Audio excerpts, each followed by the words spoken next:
샬롬. 하나님께서 오늘도 풍성한 은혜로 여러분들을 붙드시기를 축복합니다. 여러분의 모든 관계 속에서 여러분들을 통하여 하나님의 생명과 하나님의 사랑과 은혜가 흘러갈 수 있게 되기를 축복합니다.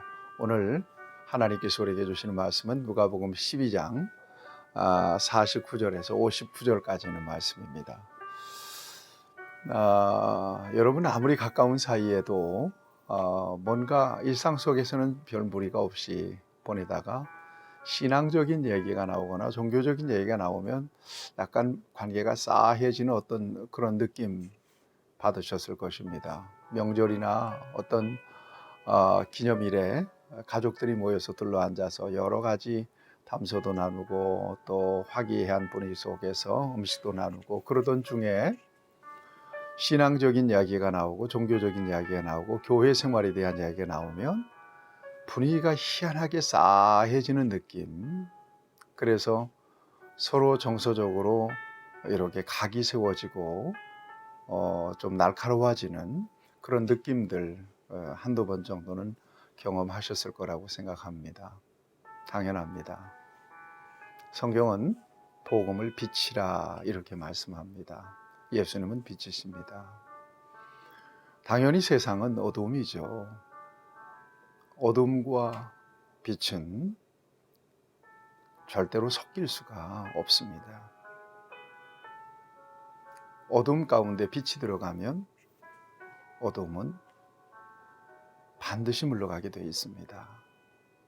그런 차원에서 영적인 대립이 있고 그 영적인 대립, 정서적인 갈등이 신앙 안에서 얼마든지 있을 수 있습니다. 이것은 인간적인 관계와는 별개입니다. 부부지간이라도 다른 건 다 좋아요.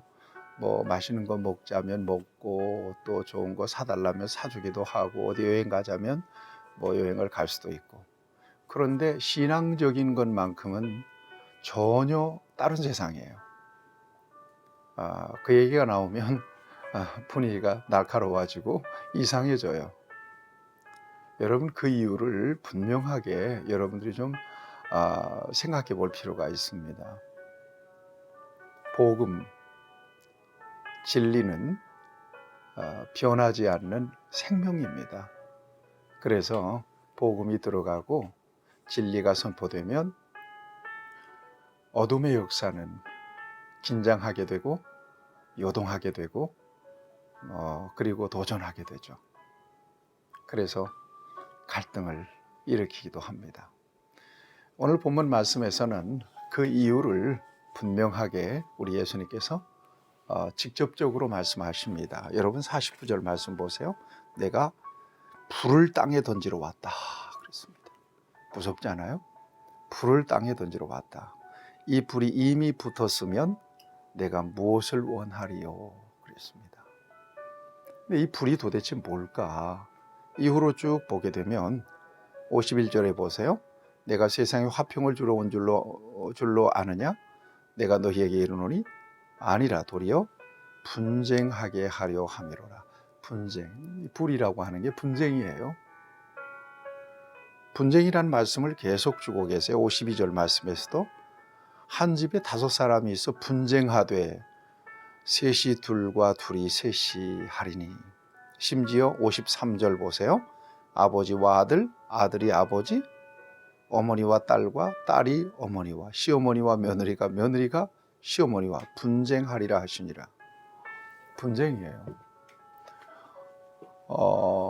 여러분 예수님이 선포되는 곳에 이런 분쟁이 있더라는 거예요. 이런 갈등이 있더라는 거예요. 여러분 어떻게 해야 될까요? 그러면 그냥 편안하고 화평하게 지내기 위해서, 조용하게 지내기 위해서 여러분들의 신앙을 포기하고 또 가족들을 구원하려고 하는 우리의 노력마저도 내려놔야 되는 걸까요? 그렇지 않죠. 그럼에도 불구하고 여러분들에게 하나님께서 주신 믿음은 생명처럼 지켜내는 것은 굉장히 중요합니다. 그리고 영적인 싸움에서의 승리는 반드시 하나님께 있습니다. 뿐만 아니라 여러분들이 믿는 자로 빛으로 복음의 능력으로 무장하고 불신자의 가정에 혹 있다면 그 불신자들의 영혼에 대해서 여러분들은 책임 있는 자로 하나님께서 파송하셨다라고 받아들여야 될 것입니다. 그래서 영혼을 바꾸고 구원하는 일, 이것은 여러분들이 할 수 있는 일이 아니기 때문에 하나님 앞에 영혼을 위하여 기도하며 신실한 믿음의 삶을, 신행의 본을 보이며 가족들에게 영향을 줄 수 있어야 될 것입니다. 그럼으로써 여러분들을 통해서 여러분들과 여러분들의 주변이 예수님 안에서 구원되는, 그야말로 주님이 다스리시는, 주님이 통치하시는 하나님의 나라로 변화되는 그런 놀라운 역사들을 여러분들이 기대하고 또 누릴 수 있어야 될 것입니다. 내가 화평을 주러 온 것이 아니라 분쟁을 주러 왔다. 내가 불을 땅에 던지러 왔다. 분쟁하려 함이라. 여러분, 이 말씀의 의미를 여러분들이 잘 이해할 수 있게 되기를 바랍니다. 놀랍게도 기독교 2000년 역사 속에서 엄청난 믿는 자들에 대한 핍박이 있었습니다. 이것은 세상이 교회에 대한 도전이고 또 하나님 나라에 대한 도전이고 하나님께 대한 도전이었습니다.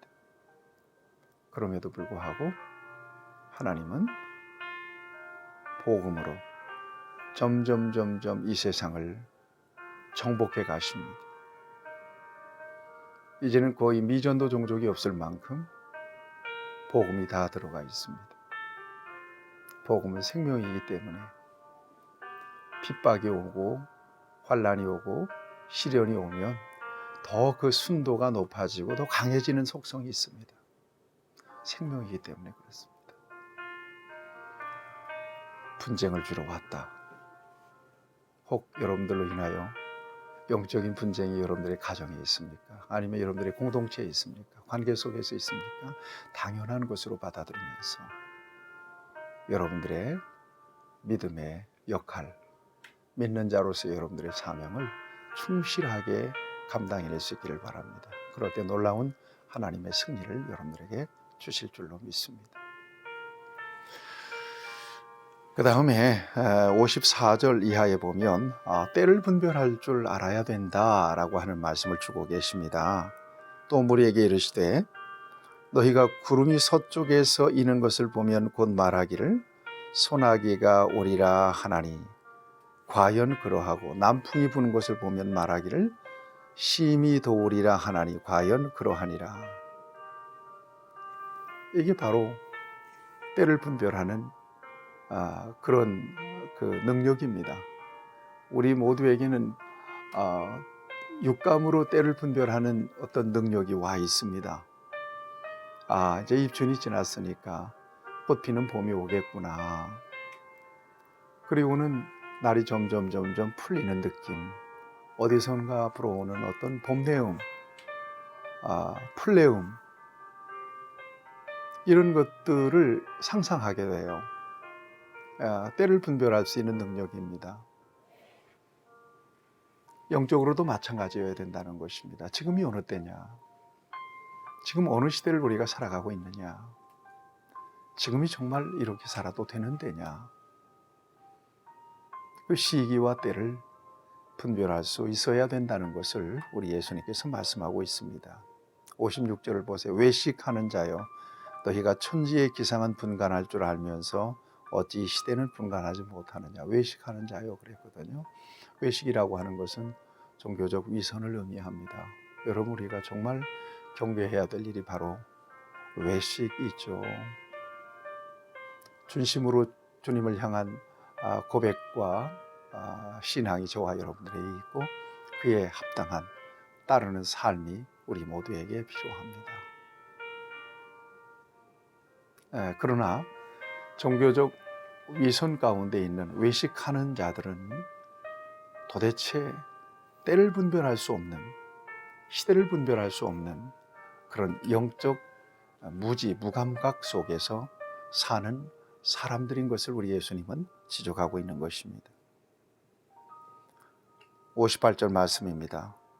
57절 말씀입니다. 또 어찌하여 옳은 것을 스스로 판단하지 아니하느냐. 그러면서 58절, 59절에 보면 말세에 관계 속에서 풀어야 될 관계, 또 해결해야 될 관계를 분명하게 해결하고 풀어내야 되며, 말세를 사는 성도로서 정말 부족함이 없이 미달됨이 없이 살아가는 그 삶의 태도를 지녀야 하는 것을 우리 예수님께서 말씀하고 있습니다. 사랑하는 여러분, 예수 믿는 자의 삶을 우리 예수님은 좁은 길을 간다, 또 좁은 문으로 들어간다, 그런 표현으로 예수 믿는 자의 삶을 가르쳐 주셨습니다. 또 제자의 도에 대해서는 자기를 부정하고 자기 십자가를 지고 나를 따르라 라고 하는 말씀으로 제자의 도에 대한 가르침을 주셨습니다. 믿는 자의 삶은 그저 편안한 삶이 아닙니다. 외롭고 힘들고 고독하고 또 여러 가지 세상의 불이익을 감수해야 되는, 때로는 세상으로 하여금 손가락질을 받고 비난을 받아야 되는 그런 삶일 수 있습니다. 그냥 편안하게 타협하면서 살면 아무 문제 없어요. 그러나 진리를 따라 사는 삶을 그렇게 살 수가 없죠. 그러니까 자꾸 충돌이 일어납니다. 여러분, 세상을 거스르는 일이 얼마나 어렵고 힘든 일입니까? 그럼에도 불구하고 믿는 자의 삶의 자리는 바로 거기에 있는 거예요. 이것을 회피하거나 타협해서는 안 됩니다. 교회 안에서든 또 여러분들의 그 가정에서든 여러분들의 직장에서든 어떤 공동체에서든 믿는 자로서 진리를 따라 빛으로 살아가는 여러분들의 삶을 내려놓지 마셔야 될 것입니다. 그리고 선한 영향력으로 여러분들의 삶의 여러분들의 주변을 변화시킬 수 있어야 될 것입니다. 혹 예수 믿지 않는 사람들에게 종교적 아집처럼 보일 수도 있고요, 독선처럼 보일 수도 혹 있을 거라고 생각합니다. 지나치게 모나지 않게 지혜롭게 처신해야 되겠죠. 왜냐하면 그 모든 영혼들을 하나님께서는 나에게 붙여주셨기 때문에 그렇습니다. 여러분에게 놀라운 은혜와 승리를 주시기를 바라고, 정말 이 시대를 분별하고 때를 분별하는 하나님의 사람으로서 언제 우리 주님이 다시 오시든 단장한 신부처럼 저와 여러분들이 깨어 준비된 심령으로, 삶으로 우리의 남은 때를 감당할 수 있어야 될 것입니다. 하나님께서 넉넉한 은혜, 충만한 은혜를 저와 여러분에게 부어주셔서 모든 범사의 모든 관계 속에서 능히 감당할 수 있는 넉넉한 은혜를 입혀 주실 줄로 믿습니다. 하나님, 오늘 이 어지러운 시대 속에서, 어두운 세대 속에서 빛으로 산다는 것이, 오직 믿음으로 주님을 바라보며 산다는 것이 정말 힘들고 어렵고 여러 가지 불이익이 따를 수 있지만, 그러나 온전한 믿음으로 신실하게 믿음의 자리에서 하나님 귀한 영혼들을 구원해내는 일을 위하여, 하나님의 나라를 확장하는 일을 위하여 귀하게 쓰임받는 우리 모두가 될 수 있도록 은혜를 부어 주시옵소서. 언제나 위로와 평강을 더하여 주옵소서. 예수님의 이름으로 기도드리옵나이다. 아멘. 여러분 승리하시기를 축복합니다.